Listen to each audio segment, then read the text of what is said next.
Decentralized. Hello, everybody. Hello. Oh, there you go. Trying to step on my toes again. Oh my goodness. All right, go ahead, buddy. You can start it off. Hello. Welcome to the Decentralized channel. I'm here. This is Corey Moran here with Mr. Peter Gander. We're Hello, going to talk to you everybody. today. How are you doing, Peter? Oh my goodness, buddy. So me and Corey sat down. We said, let's research what's going on in the news. And I'm just excited about being involved in the crypto space, the movement towards decentralization, where we're headed to. So we're gonna go over some news. We're gonna look at some of the stuff that's going on, and really, after looking at the news and everything that's been going on, and I don't mean to ever insult anybody, right? But if your belief system is that crypto is ever going to even come close to going away, after we go through this news and after seeing what's going on, I got to tell you, you're not thinking very clearly, right? You've got your head in the sand, maybe your head up your, well, let's not go there. But it's if you look at the movement where things are shaping up, and we're going to show you in the news, we're going to show you where states are moving some of their pension fund into crypto. We're going to talk about political parties that are embracing crypto. We're going to talk about bills that have been introduced that are saying, hey, the US government must hold crypto. We're going to talk, there's a politician that was on stage running for president that just talked about he believes that we should match Bitcoin to the gold reserves that the US government has. We're going to talk about the Indian government that's putting out regulatory stuff in September, who was anti-crypto, right? We're talking about anti-crypto forces that are moving towards either being crypto neutral or crypto positive. So, Corey, any thoughts on what I covered so far? Yeah, Peter, you can't turn on the news these days. You can't research news on cryptocurrency or otherwise without seeing some sort of debate or some sort of left or right side, who's for it and who's against it. But like you said, the world is moving towards the cryptocurrency. It's already been it's an unstoppable force basically, and Well, I think at least in the US, right? at You can least look in at the U.S. election cycles, and it was maybe mentioned a couple times in the past elections. This election in the US, it is a primary, we have political figures speaking at crypto conferences that would have never happened just a few years ago, right? Yeah. So the world is shifting, it's moving in the direction. And to be honest with you guys, it's moving in a direction finally that is going to benefit people, right? Everyday people, a decentralized world. And you guys know this is why the channel exists. A decentralized world is better for every human being that lives on this planet than a centralized system. We've looked at the centralized systems. We've seen what they've done over the last few hundred years. What they've led to is wealth for a small portion of the population, right? Extreme wealth. Then there's the next percentage, but the vast majority of people have been left out of that equation. We're here to change that, and we believe decentralization is the answer to that question. So with that, I'm going to go ahead and share my screen. Let's jump into some news and start looking at some of the stuff. So the first thing that pops up, I've got a bunch of articles open here. Ferrari to extend cryptocurrency payments to Europe. So listen, when you accumulate your 2, 3, 4, 5 Bitcoin and you get involved in a whole bunch of new projects, things like Otherverse and some of the other projects that we're going to be covering on this channel and moving through, and you make your fortune, right? Your digital fortune, guess what? No problem. You don't have to convert your crypto to fiat to buy your Ferrari. You can use your crypto to buy that. Guys, look, this is an iconic brand, right? This is Rolex, Ferrari, right? This is what, wealth is really shown in the world. And it's a brand that is embracing crypto. It's expanding, right? It did initial what it was doing, and now it's expanding and growing. So that is showing movement in that direction. So, Corey, are you excited that you're not going to have to convert your crypto to fiat to buy your Ferrari? You basically just made my whole year, buddy. I feel like you were just talking specifically to me when you said Ferrari. So it's great news. In all seriousness, yeah, it's a big move in the crypto space. All right, well, let's jump here, guys. Michigan State pension funds. Okay, so I want you to think about this when you start thinking long term, regulatory for crypto coming out of the US government, right? The Michigan State Pension Fund is moving $6.6 million into Bitcoin ETF investments. Think about this. Your states, what the makeup of your country is moving funds into it. What does that mean? You must at least come up with positive, right? They might not be as wide as we want or as good as we want, but they actually have to help move crypto in a direction, a positive direction. And why is that? Because this is only one state. Let me see if I can find the other one. Here we go. Oh, no, that's not the one I'm looking for. And I might have missed the one, but also not only is Michigan, I guess I didn't pull it up, New Jersey is also moving part of their pension fund. So I was telling Corey, joking around with him beforehand, you got New York and New Jersey moving money in there. Who's going to go against that, right? Probably not a lot of politicians are going to go against two states that are moving into portions of their funds in.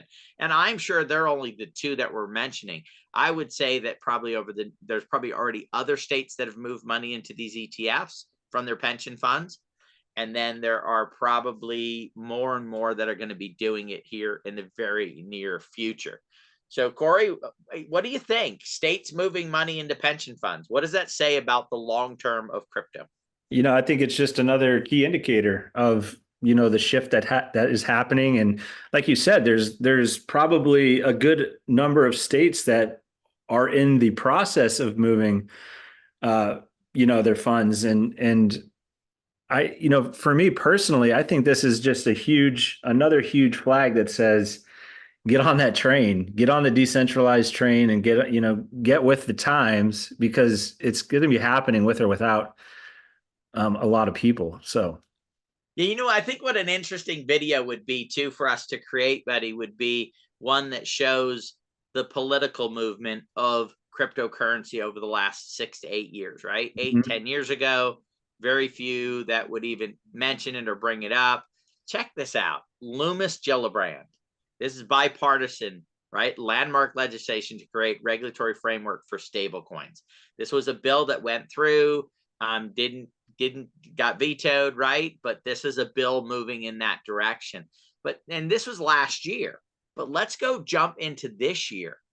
Trump and Kennedy both headlining at a crypto conference. I'm telling you, 6 or 7 years ago, 3, 4 years ago, you would have said there's no way a major political person would be speaking at a crypto conference. And here they are.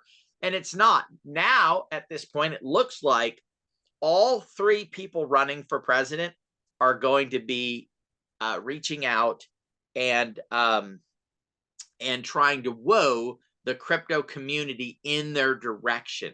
Does that seem like something that might disappear in a year or 2 years or 3 years? No, it shows that there is a lot of energy, power. It shows that it is a movement moving in the right direction. Remember, politicians are not early adopters. They're later adopters. They wait until it's safer to jump into the water, right? They don't ever jump into the cold water. They wait till it's warm, at least moving in that warm direction. And then they jump in and they become a part of it, right? Look at where we're at. This, to me, this says that crypto is not only going to, because it's been fighting battles, right? Crypto's been fighting the battle of the negative side of it, which is the scam artists and all the negative, criminalized side of things that have been a part of it. Same thing that started the internet. And of course, you have hackers, you have these other ways. You have the stories of people who lost cryptocurrency from hacks and different things like that. And of course, you have the news media that has been totally anti-crypto for the most part, selling FUD, day after day after day after day after day after day. So you've had these forces that are against it. But yet here we sit. I'm going to go ahead and pull up some more stuff here. Check this out. Okay, so Kennedy on stage talked about being able to match the gold reserves, the value of the gold reserves with Bitcoin for the US government. And here is Senator Loomis is working on a bill to make it official that Bitcoin as a strategic reserve asset, forcing the US government to hold Bitcoin as an asset on its books. Guys, when you start talking about and thinking about movement in this direction, it is absolutely incredible where things are going. And look, guys, you can go through the news here. This is on Yahoo News, and there is so much stuff on here, stories and different things. The one I had mentioned, oh, here it is. Jersey City to invest in Bitcoin ETF, right? On their pension fund. This is people's pensions, guys. People that have worked for cities and states and that they're putting it into their thing. Here's another one. Van Eck sees Bitcoin hitting $2.9 million by 2050. So I'm going to show you something else here. I'm going to see if I can find it on here. But think about this. Van Eck, if they're correct, and let's say right now you are 30, 40 years old, and you say, you know what, I want to retire comfortably. This is 26 years from now. You'd be 56 if you just held one Bitcoin, 2.9 million, if Van Eck is right. 2 Bitcoin, right? 5.8. 5 Bitcoin, you've got over 10, almost $14.5 million in equity or sitting there in it by just getting 5 Bitcoin. What would 5 Bitcoin right now cost you? About $300,000, right?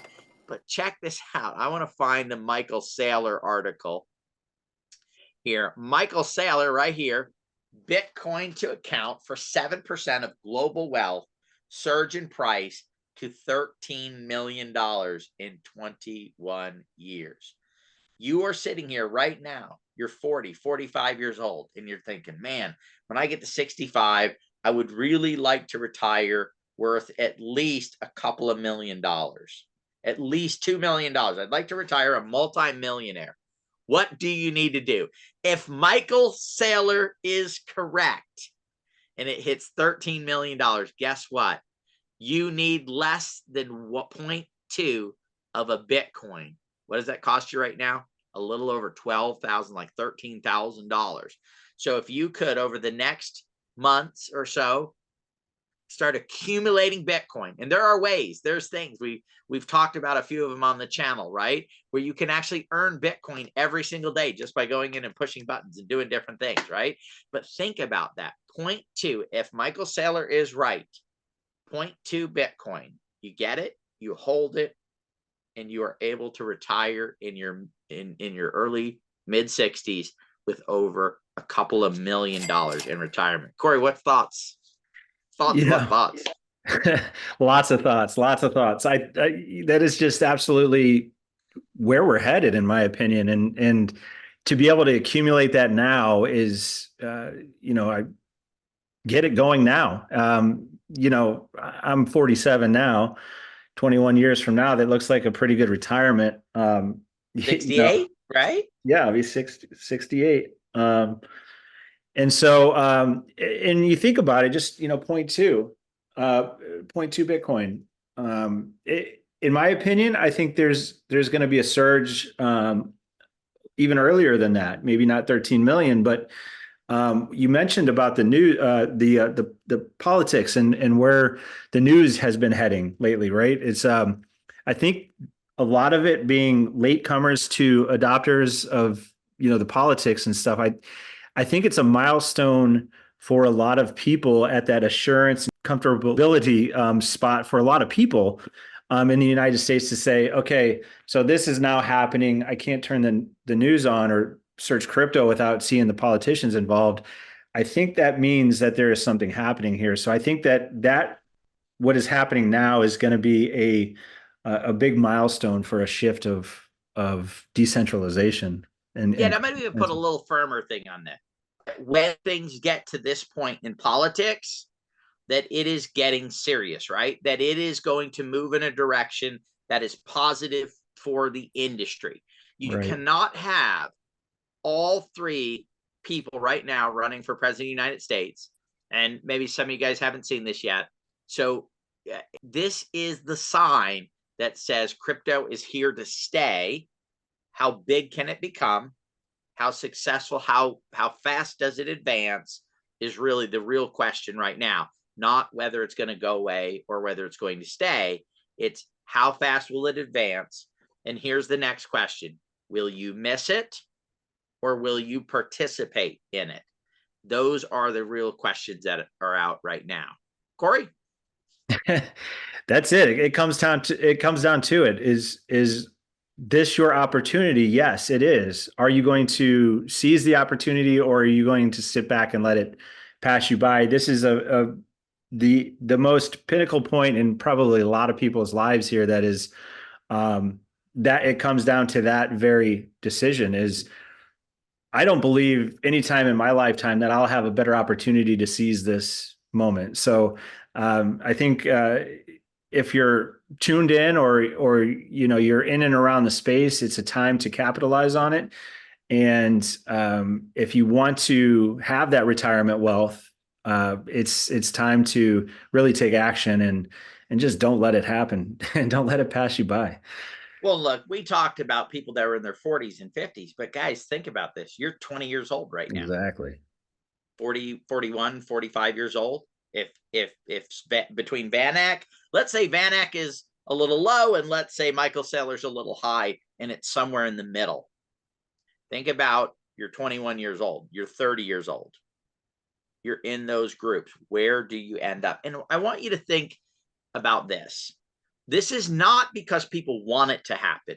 It's because the technology that is in place, the concept, the idea, the ability to move to a decentralized society, those are the key elements that make this, that the reason why China banned it, US didn't like it, right? For the last, since 2009, since the creation of Bitcoin, there have been forces that have been trying to stop crypto, but they could not. Why?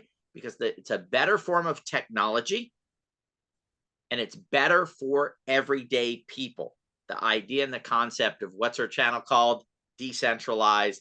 Let's go out. Let's decentralize the world. It's better for you. It's better for your grandkids. It's better for future generations. It is where we need to go. I want to thank you for joining us today. Probably went a little longer than we wanted to, but we needed to jump into the news. Corey, thanks for joining me, buddy, and thanks for your input. Everybody have a great rest of your week. Take care, everybody.